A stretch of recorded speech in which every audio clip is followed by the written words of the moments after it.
Hi, welcome back to In Your Defense. I'm Attorney Steve Toland, and today it's a little bit bittersweet as we finally wrap up what's been an incredible series of episodes on justification defenses in Texas. And what we've been focused on is defense using force and self-defense using deadly force, and we talked about the Castle Doctrine, and it's been really exciting. And today we're going to wrap it up by talking about defense of third parties.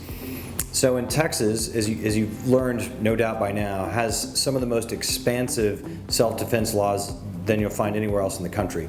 And one of those areas that's unique is this issue of, in standing your ground, you can defend a third person and be justified in using force or even deadly force.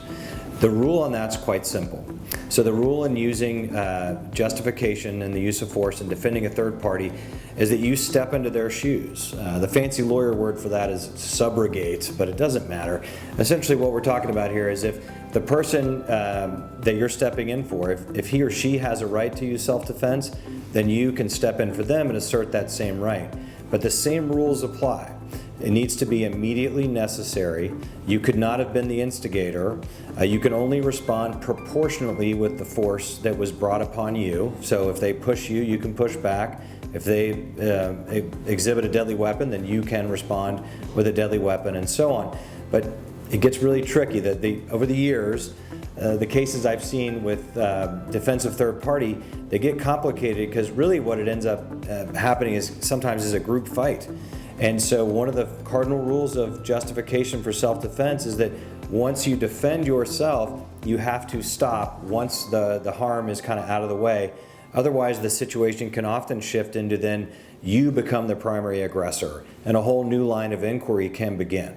So you better make sure that you know the person you're defending, really. I would encourage anyone to defend somebody who's being picked on or whatever, but you better know kind of the situation going in, because they might have consented to this issue. They may be friends horsing around, or they may have been the instigator. They may have started it first and you don't know that either. So you are allowed to step into the shoes of another person and assert the rights they would otherwise have, but the same rules apply for self-defense and the use of force or deadly force and so on.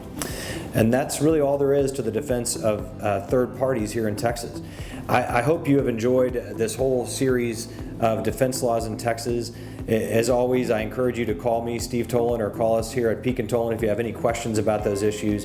And I hope you'll continue to watch as we explore new issues moving forward in our show, In Your Defense. Thank you.